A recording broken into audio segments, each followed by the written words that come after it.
creative work is being pushed down to things like AI that is taught on, everybody's teaching it the same thing. So you're not going to get something really creative out of it. You're going to get slop. So many people are so focused on talking to the 3% of people who are ready to buy. And that's great. But there's 97% of people, especially for us in the enterprise space where we haven't been before, they don't know, right? They don't know. I think a CMO's main job is to make your brand relevant to the people that need to buy it. And I think a lot of times we're asking CMOs to get away from that, right? In 2026, that is successful means that people know who your brand is and know something about what makes it different and want to put it in the consideration set. I don't know that I believe that the best CMOs deliver the best ROAS or the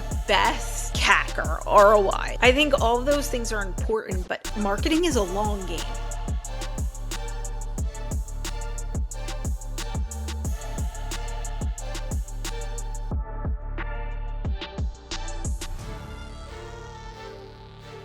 Hey, what is going on, everybody? It is Ryan Leary here with the CMO Pivot, and today I am going to be talking with the CMO of Vetty, Michelle Meehan. Michelle, welcome in. How are you today? Oh, I'm great. Thanks, Ryan. Thanks so much for having me. I'm so excited to be here on the new show. Yeah, it is a new show, and I'm super excited. I was just saying, this is our very first recording. I don't know if you're going to go first. I think we might have to toss a coin on this. And Yeah, you're gonna go no, for bigger names? 'Cause, I mean, that's a there little mean. there are no bigger names. No, no, no. You are the first recording. You are the first out. I promise. I promise. So, but no, we've spoken a lot over the years on this, but we've never actually done an episode, a recording on marketing, especially as the CMO. So, why don't we start there?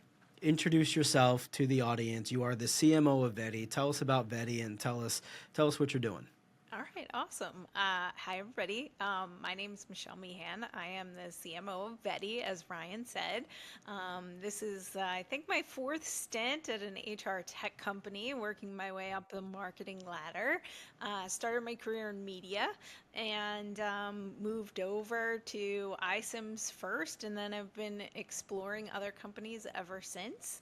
And let's see, Vetty is a hiring acceleration platform. So we do everything from the moment you get an offer to the moment you get onboarded. So it's some of the unsexy stuff. So think background checks, I-9 forms, all of that.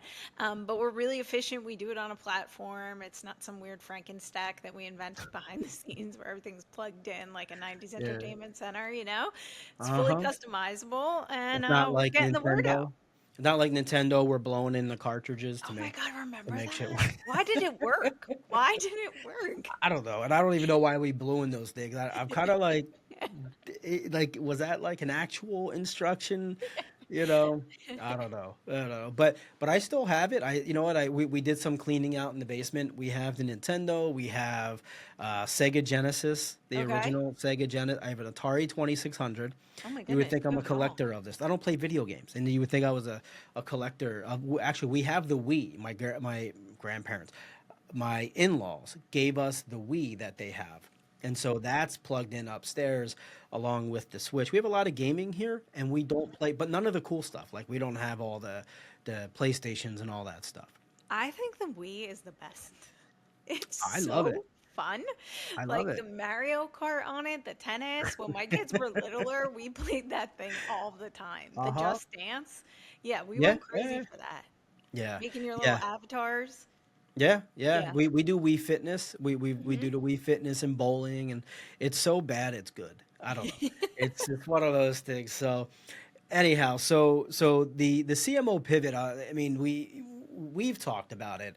The goal here is we know the role is changing, and so we truly want to research this and really understand what the future of the CMO role is. So a lot of people are talking about the future of marketing being more fractional, Hmm. with CMOs acting more like, let's say, strategists, rather than traditional owners in the business. And I know this is an area that you're interested in, so I wanted to ask you: do you think that do you think that's where the role is actually headed into fractional, or is it just how we're kind of coping with tight budgets? And so rather than bringing on really good forward thinking CMOs, we're now reaching out to people that can do this fractionally at a lower cost. Well, I think there's two ways to think about fractional. I think that there's definitely an opportunity to bring CMOs in fractionally, and I do that myself through my own consultancy, the Silver Thread. But I also think in bigger organizations, the CMO might be the full-time person, but everybody under them is fractional and specialized. So ultimately, like when I'm working right now at Vetty, the world from a digital marketing perspective is changing leaps and bounds every single day, right? Like everything that we knew is different. Google and search and SEO and now AI and LLMs and showing up. I can't possibly do my day job and follow that and like be an expert at it. So I Yeah. have a fractional person coming in doing that, and that's all they do all day. And um, they're fantastic at it, and they create results that I couldn't do unless I spent 3 months completely focused on that. Right. And Yeah. nor I mean, should you actually spend the time to do that, right? Do you need to be the expert in the room at everything, or do you just need to really drive the organization at this point? It's funny when I was like younger in the marketing world and like climbing the ladder, right? There was all of this talk that, being a marketing generalist was not the way to go. Ultimately, the more specialized you could get, whether it was content or demand gen or brand or whatever, the better off you would be because you would be this like specialized, entity within the organization. And I myself like really leaned in hard to brand and storytelling, and that's sort Right. of where my passion lies and bringing those to life through events. But if I didn't have this really varied background that I actually have because I grew up in media and then I kind of like transitioned from, luxury watches to automobiles to consumer packaged goods, and on and on and on in technology and then moved into HR tech, I don't think I Hmm. would be able to see the strategy that I do now because you have to connect pieces from so many different pieces of the organization and the world, right? And you're working with like what are analysts saying? What is trending? What can the technology actually do versus what are we saying it may be able to do sometimes? So Yeah. there was like a lot of, I think, you know, I don't even know what the word is. There was like a little bit of like a feeling about marketing generalists. But at now, it kind of comes in, and Jen Ravalli actually says this all of the time that she felt like when she hired me, she hired a Swiss Army knife.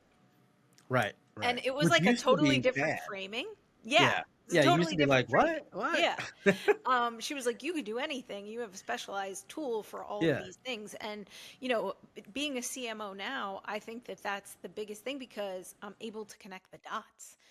So I don't know if everyone can be fractional, right? And if you were to like look at like some old Steve Jobs videos, which I'm like really obsessed with, Yes. Yes. he says, if you're a consultant, like basically it's not going to work out for you.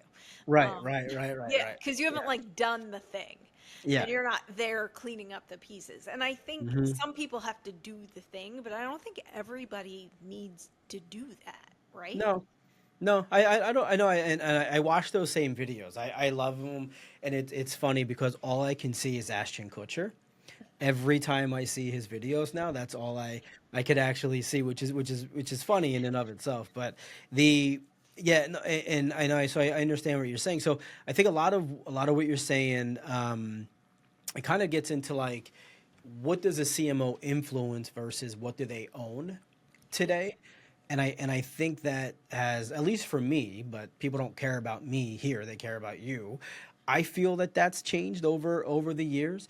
Maybe talk a little bit about that. Where do CMOs still confuse ownership with impact, or with real influence as to what they actually control in the organization today? It's a little bit of an interesting question because I actually feel like it's dictated by the CEO. Right. So I've seen so many LinkedIn posts that say like the best CMOs are actually operators because they can Okay. speak the language of a CFO and they can report to a CEO on like Right. CAC and ROAS and all of these things that provide all of these metric reports.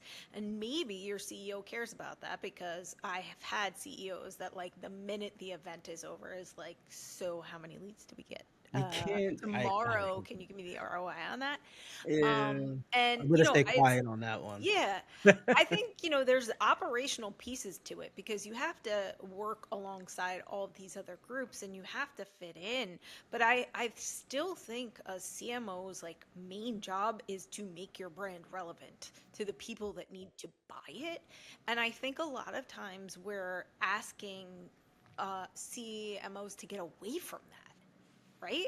We're asking them to, do all of this metric work, and then when is their time and to do actual creative work, and then creative work is being pushed down to things like AI that is taught on everybody's teaching it the same thing, so you're not going to get something really creative out of it. You're going to get Yeah, slop, yeah. right? So unless you're able to tell your brand story through campaigns that occur on a regular basis but drive home the Hmm. same narrative, Yeah.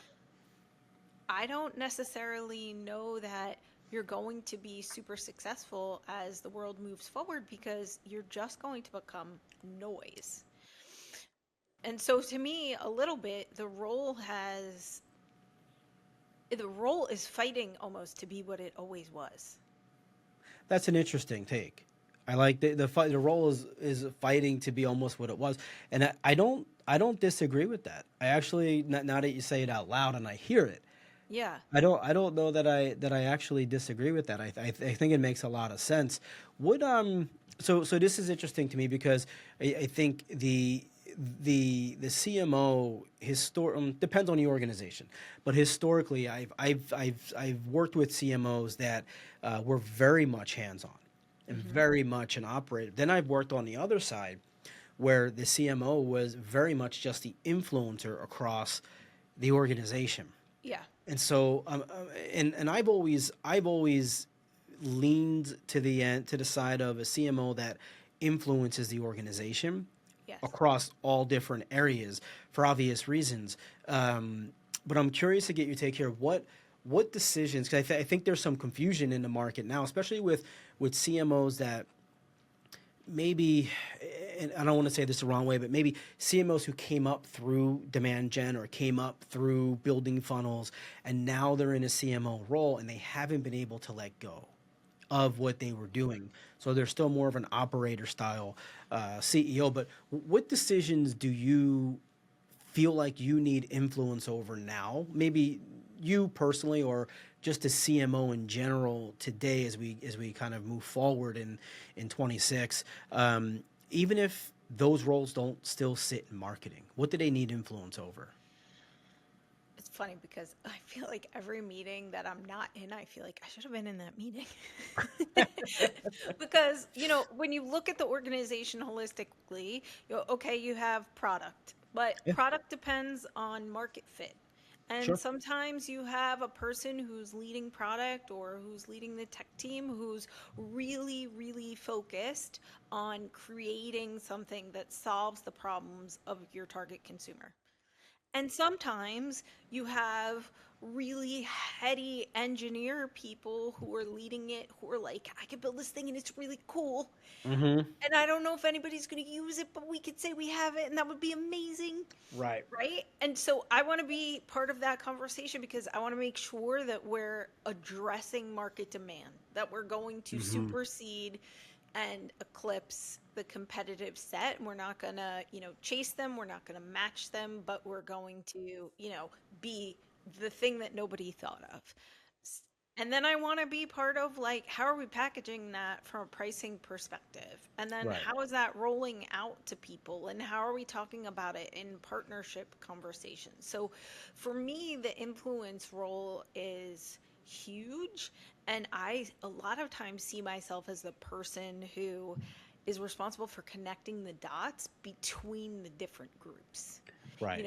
It's like, yeah, product is doing this, but when we go to a show, and I need money to get to the show, but it's an important show to go to, so I need to make a case for that. But when we go, sales needs to be talking about it in this way. And then when they actually buy it, CS needs to be servicing it in this way and making sure we're staying true to the promise that we made on what the Right. product was going to be. So for me, influence is key. And I think there's influence and then there's also alignment.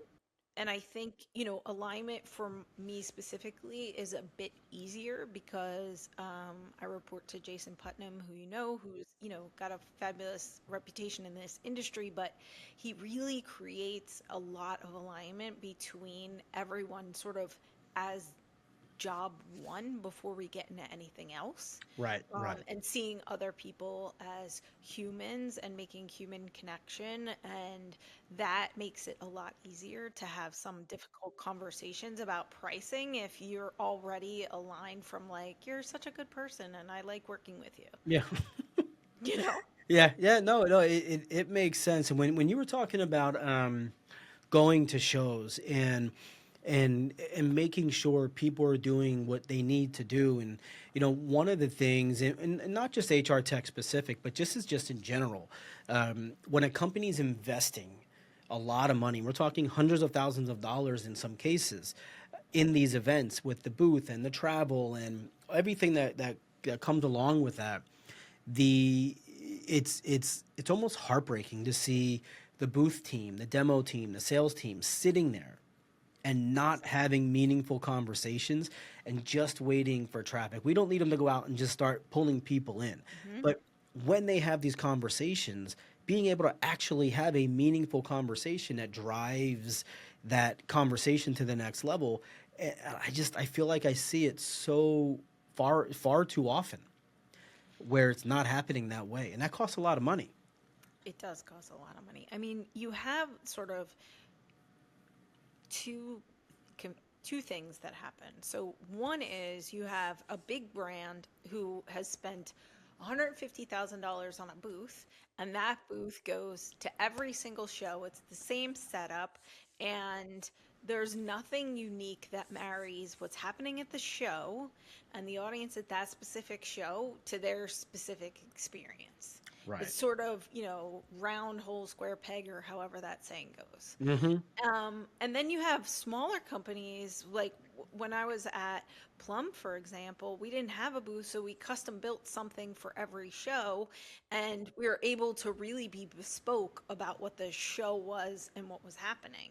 Now, that's not always possible either, so you have to find that middle ground of what do people want to talk about at that specific show. And it may not be, a giant furry thing, standing at the front, like dancing at you, Right. and, Right. and a lot of people and a lot of booths have that. But to Yeah. me, it's all about creating, engagement with the people in a really unique way. And whether you can do a custom booth, or you have to modify the activation to have that happen. And sometimes I think some of these bigger brands, and this is my personal opinion, so, other CMOs who are listening may disagree.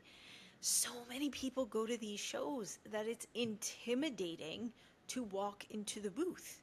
Absolutely, it is. There's like an army of 20 people in, the same t-shirt, and it's like, can I help you? Yeah, Can I help you? It's like yeah, more intimidating than like walking through the Nordstrom makeup section, yeah, It's yeah. like, oh my goodness, like Yeah, I I was gonna say it's like going through the mall and they spray perfume yeah, on you.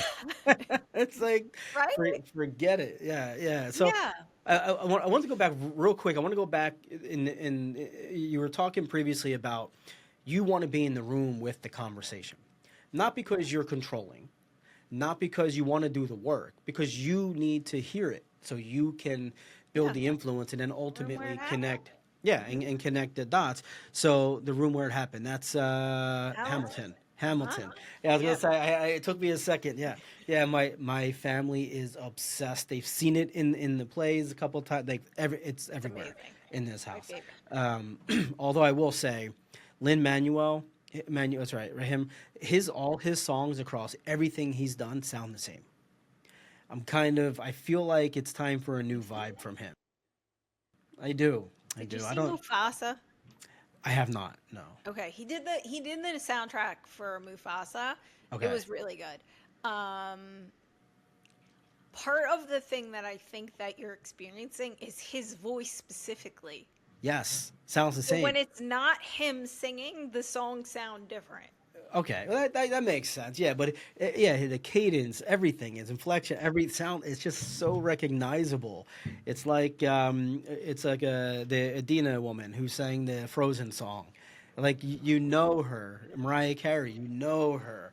Yeah, it's like that for me. But so anyway, so my question was, what's the cost to the organization if you're not in the room? And I think some CMOs that I've spoken with don't feel like they need to be in the room because that's controlling. I'm on the other side. I'm kind of with you on. I'm well, not kind of. I am with you on this. That your role in the organization should be to understand and to influence. And if you're not there, I think there's a real cost to the organization of missed opportunity. If you're not in the room, you'll make the connection. You're not going to get there. You're not going to go and build the funnels. You're not going to go and create the ads, but your hand's going to be in that. Your influence is on that. Talk about that a little bit for companies that struggle with always having the CMO in the room. So for me specifically, I want to be in the room. If I'm not in the room and then I hear about it later, like for example, the other day, Jason came to me and he was like, Jen and I, we decided we're going to make 4 packages. So we did the modeling for it. And I was like, we can't have four. And he's like, well, what do you mean? Like, we need four. And I'm We're like, going to nix that right no, you now. need three. You can never have more than three. Once you have four, people can't concentrate on anything. It's a thing. It's real. And he was like, I think it's fine. And I'm like, no, it's not fine. Like, we have to go back. And so the cost was like, now she has to go back and do all of the modeling, and like Yeah. you and I have to go back and forth over it. Hmm. And so there's a lot of wasted time and effort in Yeah. not being in the room, where I think actually CMOs get caught up. And I don't know if this is sort of towards that operational thing that you were talking about. I Hmm. feel like a lot of them are concerned with organizing what's happening down. So, taking control of their teams and making sure things are executed at a level that they want. And I'm not saying that they shouldn't do that, but I think a CMO's primary role is to look across and look up, right? Right. What's happening outside of the organization? What's happening at the board level? What's happening at the market level? What does the CEO think? What do the people who are my peers think, who are, Yeah. managing different departments? I will not have anyone on my individual marketing team that I wouldn't trust to do the job if I died tomorrow. Mm. That's pretty dark. I mean, it is. But it's been a year. Yeah, yeah, I got you. It's been a year. It's been a year. But you know what I'm saying? Like, I don't need to look down because Yeah. I've already, these people know my flow. They know the expectation. They're showing me it, but they're showing me in a finished state where, like, I'm like, hey, maybe change this one thing, and not just to put my, fingerprint on it and say I did something, but because I think it's like a small tweak that will make a difference. But I'm not concerned with looking down. I'm giving those folks the objectives that came out of the meetings across and up and saying, like, this is the thing I need to achieve. Help me get there. Yeah, yeah. So, so I'm just going to ask you. I know I shouldn't be asking yes or no questions, but I just want to ask: does fractional leadership make marketing more stronger? Fractional leadership at the CMO level or fractional leadership Yeah, let's do. overall? Yeah, yeah. Like the fractional. Well, let's break this down then. So if an organization is hiring a fractional CMO, Hmm. does that make them weaker because they're fractional and they don't have full buy-in? Or do you not buy into that argument that fractional means they don't have buy-in? I don't believe that fractional doesn't mean they don't have buy-in, but I think that the to have fractional leadership, you need to be at a certain level of organization. So when you are a startup and you've, been laser focused on creating a product and you're a founder and everyone around you has been laser focused on, creating this baby, I think a fractional CMO makes a lot of sense for you Right. because you don't have the funds for someone to be full time, but you need someone who has, direction that can get you to the next step and the experience to get you to the next step. And a lot of companies I work with from my consultancy, they'll be like, oh, well, we hired this marketing person Mm-hmm. and it didn't work out. And I'm like, well, what did you have them do? And it's, we had them create sell sheets and things like that, but the person didn't have enough experience to say Right. like, hey, that's not the direction I think you guys should go in. I don't think that's the way you should be spending your money. You really need to focus on this before that, and you'll get to that. So for me, I think fractional works really well from a leadership perspective when you're small. When you start to grow, I think fractional at the leadership level gets difficult.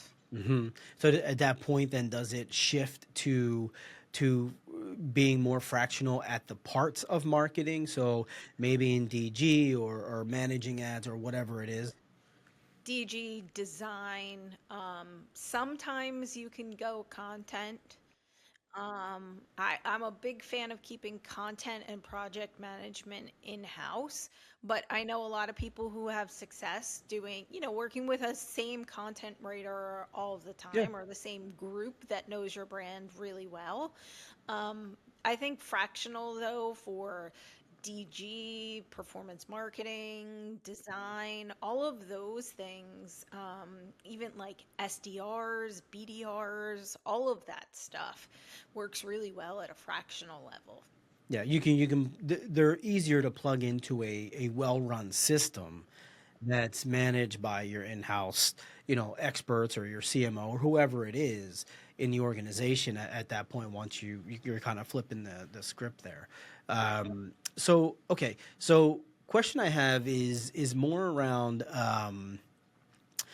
building a team and you kind of just answered this now but let's just project out because we're at the end of 2025, Right. right? So we're moving into 26. A lot of teams can't go past the first quarter in terms of thinking and planning, Yep. and I get that. But I have two questions that I want to ask. One is, are those positions, and maybe we'll just take the first one for now, the positions that companies are bringing in at fractional positions, such as content or demand gen or sales or what have you, um, those that are having trouble, we talked to a lot of companies that are having trouble Hmm. bringing in fractional people. They're finding them, but they're Hmm. having trouble getting results. Is that is that a mechanism of managing, knowing how to manage fractional, or is that the fractional person saying, "I need a job. I can't find the job.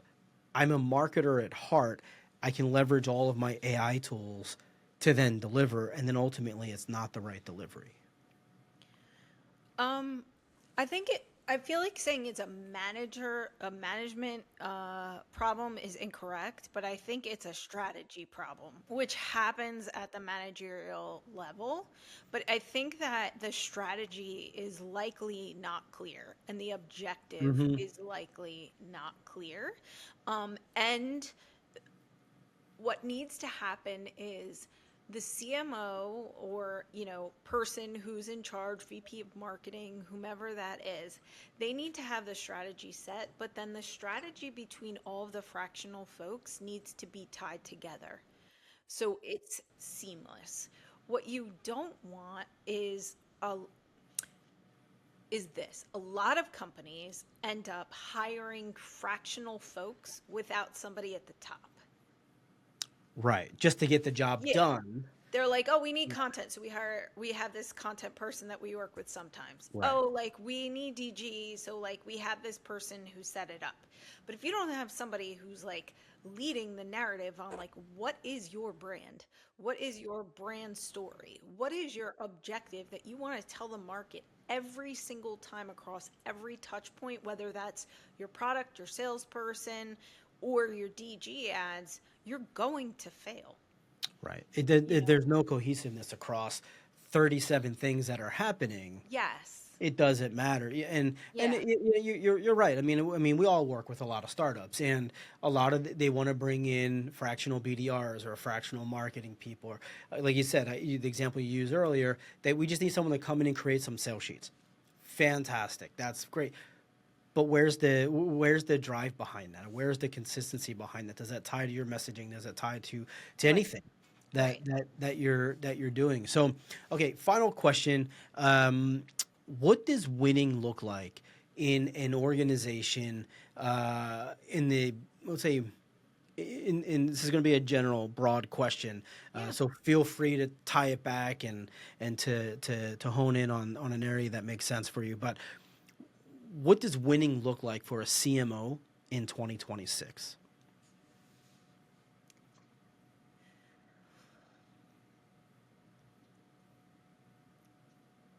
To me, being a CMO in 2026 that is successful means that people know who your brand is and know something about what makes it different and want to put it in the consideration set. I mean, so many people are so focused on talking to the 3% of people who are ready to buy. And that's great. And like we have a whole staffing division where we're really well known and people come to us when they're ready to buy. And we have a guy, Brad Heber, he's done an excellent job developing that side of the business. And have at it, go. We love those customers. Keep it going.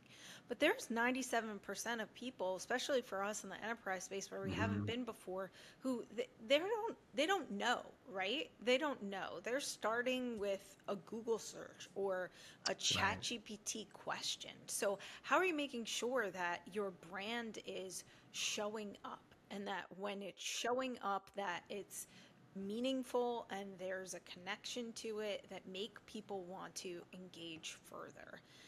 I don't know that I believe that the best CMOs deliver the best ROAS Mm. or the best, CAC or ROI. Hmm. Like, I think all of those things are important, but marketing is a long game. It is a long game. You're starting from, with Vetty, we're starting from an enterprise space that like really didn't know us, right? They know some of the bigger brands that have raised a lot of money and have gotten a lot of press out of that. They don't maybe even know why, but it's just there's a name connection familiarity, and it's like, how do you get to that place? So for me, it's the CMOs who are winning or whose brands are part of the consideration set, especially for that 97%. Because those are the people that are going to call you later when they need it. That's exactly right. Couldn't have said it better myself. Michelle, this has been fantastic. Thank you so much Thanks, for Ryan. joining. We've learned a lot, and I hope people that are listening will learn. I know they're taking notes and writing down with their little scribbles. I don't even write anymore, so I don't even know how to write My writing is anymore. terrible. It is terrible. The muscle memory is not there. So, Yeah. Michelle, thank you for joining us. To the audience, we'll see you next time.